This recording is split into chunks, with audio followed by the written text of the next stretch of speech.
What if I told you that one of the most heroic last stands in history didn't happen in Rome, Sparta, or even at Thermopylae, but on a quiet hill in England in the year 1066? These weren't legendary kings or mythical warriors. They were real men, Anglo-Saxon Huscarls, elite bodyguards wielding monstrous axes, bound by an oath stronger than death itself.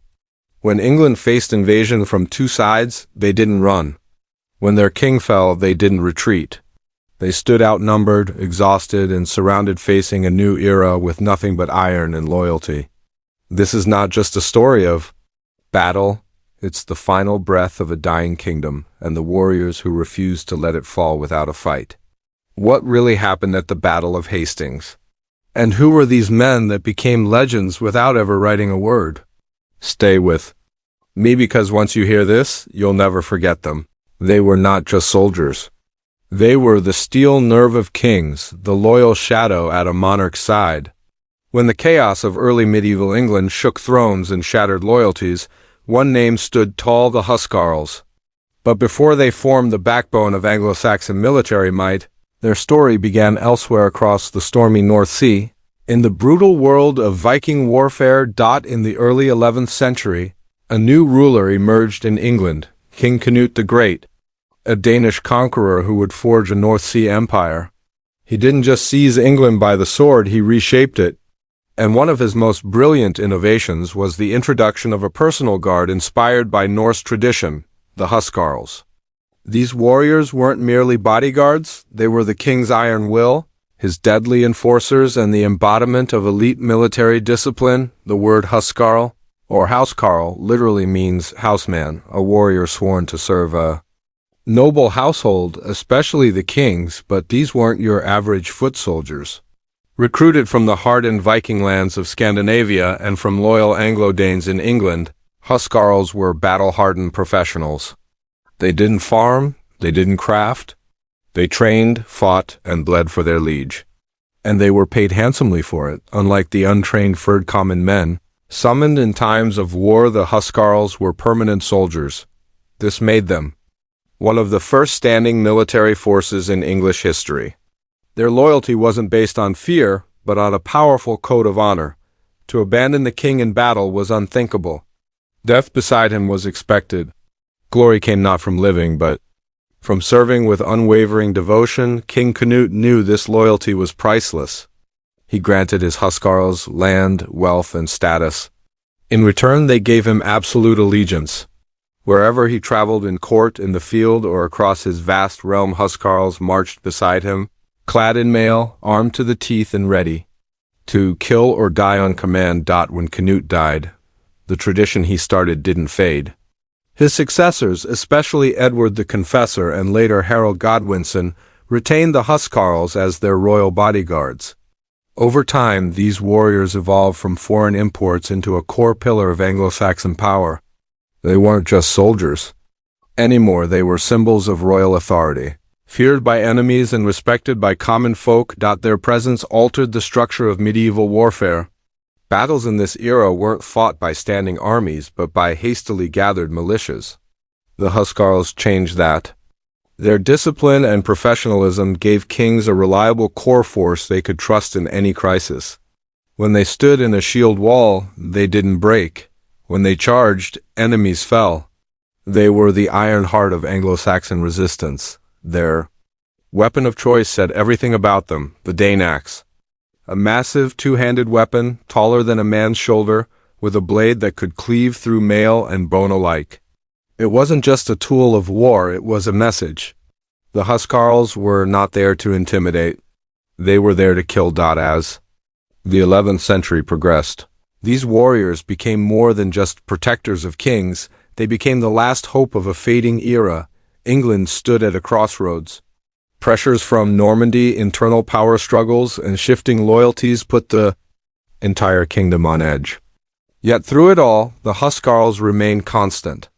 In times of uncertainty, their presence beside the throne was a symbol. The king is not alone, his sword is drawn, and those who threaten him will fall. This loyalty, this unflinching readiness to die for the crown would eventually define their legacy.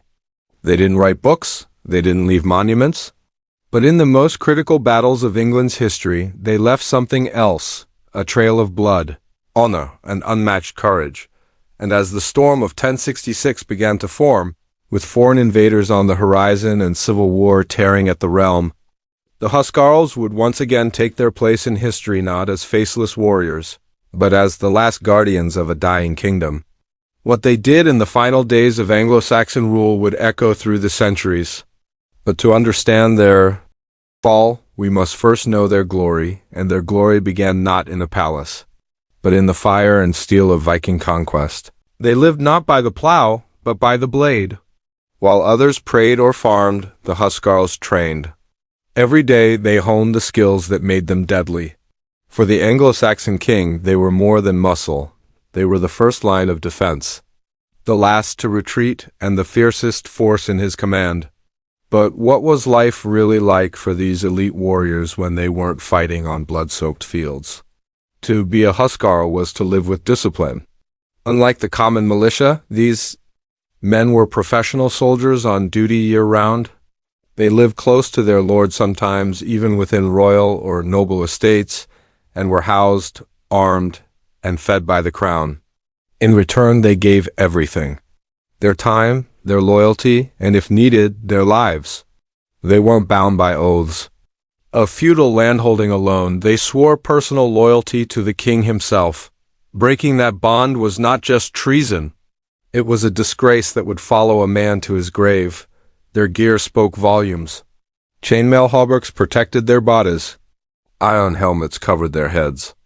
They carried round or kite-shaped shields, javelins, swords, and the fearsome two-handed Dane axe, a weapon so powerful it could split a horse and rider with a single blow. It took strength to wield, but even more control. In the hands of a Huscarl, it became a weapon of terror, but their power didn't come from weapons alone, it came from unity. On the battlefield, Huscarls stood shoulder to shoulder in the legendary shield wall, forming a human fortress of wood and steel. Behind their interlocked shields, they became nearly invincible. Enemies who charged them broke like waves against a cliff. This wasn't just brute strength, it was strategy, teamwork, and hours of practice. A single Huscarl was deadly.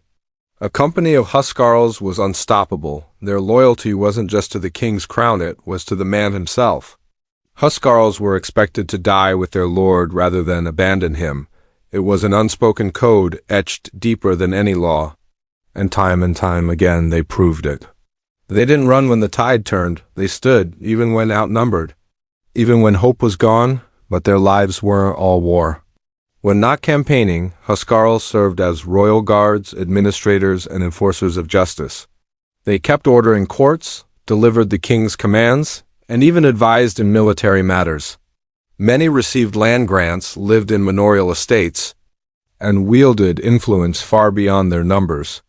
They were respected, sometimes feared, but always recognized as men of status. Still, there was a world of constant readiness. One summons, and they would ride to war. One command, and they would draw blood.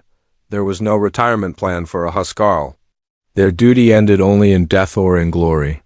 They lived in the shadow of war, and for most, they died in it. As England entered the 1060s, the Huscarls had become more than just bodyguards. They were the iron backbone of Anglo-Saxon resistance, a symbol of order in a world unraveling. When chaos loomed and enemies approached, people looked to the Huscarls not for hope, but for certainty. If they were still standing, the king still ruled. If they had fallen, all was lost, but their greatest test had not yet come. As tensions grew and storm clouds gathered across the channel, the Huscarls sharpened their blades once more. A new threat was rising, one that would not only challenge their loyalty, but would demand their ultimate sacrifice. Their destiny was no longer just to serve, but to defend a kingdom on the brink of its final stand. And when the horns of war finally sounded, the Huscarls would answer not with words, but with steel. The year was 1066. England stood on the edge of a blade. In the span of a single year, the kingdom would face not one, but two invasions.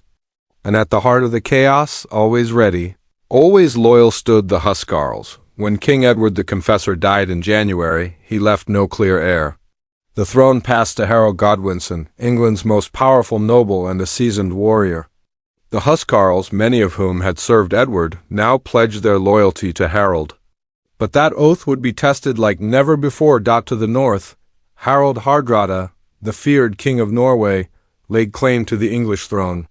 He sailed with a Viking army, ready to conquer. And to the south, William, Duke of Normandy, declared that Edward had promised him the crown. He prepared an invasion fleet of thousands. England was trapped between two storms and Harold had to move fast. In late September, the first blow landed. Hardrada, along with Harold's own traitorous brother Tostig, invaded the north and captured York. Harold marched his army Huscarls, included over 180 miles in just 4 days. No rest, no delay. At Stamford Bridge they struck. The battle was brutal, but Harold's forces shattered the Norwegians. Both Hardrada and Tostig were slain. The Viking threat was over. The cost, however, was immense. England's army, exhausted and bloodied, had no time to recover. Just as victory was won in the north, word arrived William had landed in the south. Once again, Harold turned south. Again the Huscarls followed, tired, wounded, but unbroken. In just 2 weeks, they had marched across the entire length of England. Lesser men would have refused. But not the Huscarls. Their king needed them. On October 14th, Harold's army faced William's Normans near a hill called Senlac, soon to be remembered forever as the site of the Battle of Hastings. The scene was set. On one side, Harold's shield wall anchored. By his elite Huscarls stood like a wall of stone. On the other, William's knights, archers, and infantry waited to break them. It wasn't just a battle for a crown. It was a battle for the soul of England. The Huscarls knew what was at stake. They had seen kingdoms fall. They had felt the weight of history pressing down on their swords. And still, they took their place. In the front line, shoulder to shoulder, shields locked tight. They would not fall easily. They would not surrender, but this was no ordinary battle. The Normans came with new tactics, relentless assaults, and waves of arrows that blackened the sky. The Huscarls held firm. They fought with the strength of men who knew this might be their last stand, and as the sun rose over the blood-soaked field of Hastings, the stage was set for one of the most heroic final stands in English history. The morning mist had barely lifted when the ground shook beneath marching boots. On the slopes of Senlac Hill, Harold Godwinson's army stood waiting, his Huscarls forming the iron core of his defense. They were tired, wounded from weeks of war, but unflinching. This was their duty, their moment. Behind their locked shields, they braced for the storm that was coming. And from across the field, the Norman army approached disciplined, armored, and hungry for conquest. What followed was no ordinary clash. It was a grinding, relentless war of attrition. Time and again, Norman infantry charged uphill, only to be repelled by the immovable Anglo-Saxon shield wall, with the Huscarls at its heart. Their massive Dane axes swung in deadly arcs, breaking spears, slicing through armor, and cutting down anyone who dared come close. William's cavalry, considered unstoppable in Europe, found no opening. They struck, retreated, struck again, yet the line held, but holding wasn't winning. William adapted.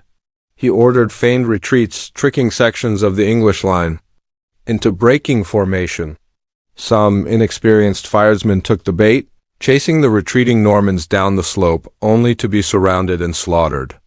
The Huscarls remained firm, but the gaps in the shield wall were growing. Slowly, the structure that had defied the invader began to splinter. Then came the moment that shattered everything. An arrow, whether by chance or fate, struck King Harold, some say in the eye. His fall was like the sun vanishing behind a cloud. Confusion rippled through the English ranks. And still, even with the king dead, the Huscarls refused to yield. They gathered around his body, forming a final ring of steel, determined to protect their fallen lord in death as they had in life. Surrounded, outnumbered, facing cavalry and archers, they fought on. Not one retreated. Not one begged for mercy. This was the final stand of the Anglo-Saxon Huscarls, a wall of loyalty, courage, and raw defiance against the tide of history. One by one, they fell, not as forgotten warriors, but as the last heartbeat of an age now ending in blood and fire. When the sun set on Hastings, the field was silent. The Huscarls were gone, so was the Anglo-Saxon kingdom. William was now king, but he knew he had won a crown, but only over the bodies of the bravest men in England. The Huscarls didn't leave behind monuments. They didn't carve their names into history books, but their legacy is etched deeper in the memory of a people, in the spirit of resistance, and in the eternal truth that loyalty, when forged in honor, is stronger than death itself. If this story moved you, if you felt the echo of their courage, don't let it fade. Like the video, subscribe to the channel for more forgotten legends from history, and share this story so the bravery of the Huscarls is never lost to time. History remembers kings, but it's warriors like these who shaped the fate of nations.